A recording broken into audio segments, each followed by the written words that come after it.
we're going to do some practice for our objective 2 of forces, fields, and energy. As always, make sure you pause the video after I read the questions, look at the answers, think of your best, then unpause to see how you did.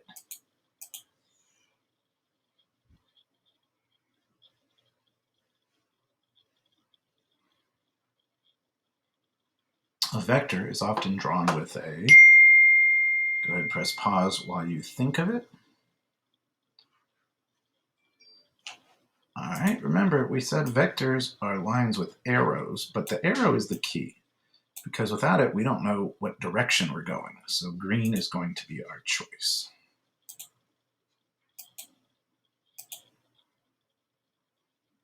Particles with like charges. So we mean 2 positives or 2 negatives. What do they do? Go ahead and press pause. Remember, opposites attract, so like pauses repel or push apart. So blue is our answer.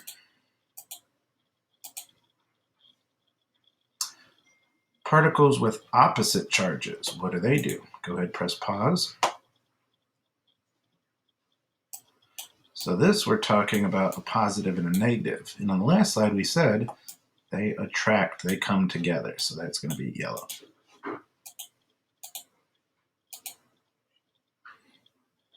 What does a vector have? Remember, we said a vector is an arrow and a line. What does it tell us? Go ahead and press pause. It tells us 2 things. Direction with the arrow, which puts it at this or this, and also strength or magnitude. Remember, this little line here is not as strong a force as the second arrow.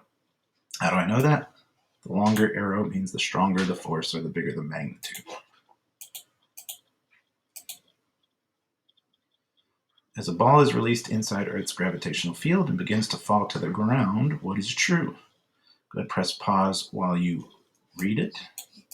All right. So they're saying, as a ball drops, what happens? Well, remember, the higher you are, the more GPE or gravitational potential energy you have. So as you drop, the GPE goes down and kinetic would increase. So is there one that says that? The amount of gravitational potential energy decreases because it gets lower to the ground. The force between 2 charged particles is, go ahead, press pause. Remember, particles don't have to touch, so they're not contact. We know it's not gravity, and strong nuclear force is something to deal with atoms. But charges, remember, are negatives and positives. We're talking about electricity, so the electric force, yellow.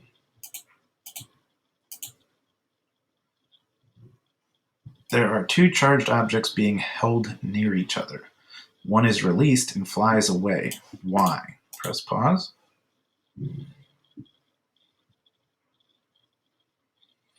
All right, so they're saying, like, we have 2 positive charges next to each other. You're holding them there, and when you let go, one flies away. So they weren't moving, which means they had energy because they could move, and that energy they store is potential energy. Remember, when things aren't moving, it's potential energy. In this case, it would be electric potential energy. The one we've most commonly talked about would be like a ball sitting on a desk, for instance. It has gravitational potential, but if it's not moving and can move, it's always going to be some form of potential energy. When you drop a ball inside of Earth's gravitational field, why does it fall? Press pause. Yeah, this one's not a trick question. Gravitational field, it's going to drop to gravitational potential energy, red.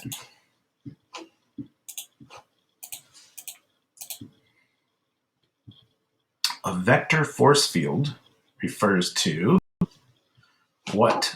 Go ahead and press pause. Remember, a vector is just a line with an arrow saying how strong and what direction a force is. A vector force field is a bunch of vectors, and they can be in different directions or even different strengths that show how strong and what direction forces are at different parts. Or basically, it's a big old map showing what vectors show strength and direction, yellow. All right, review this again if you need to, study your notes, and you should be good for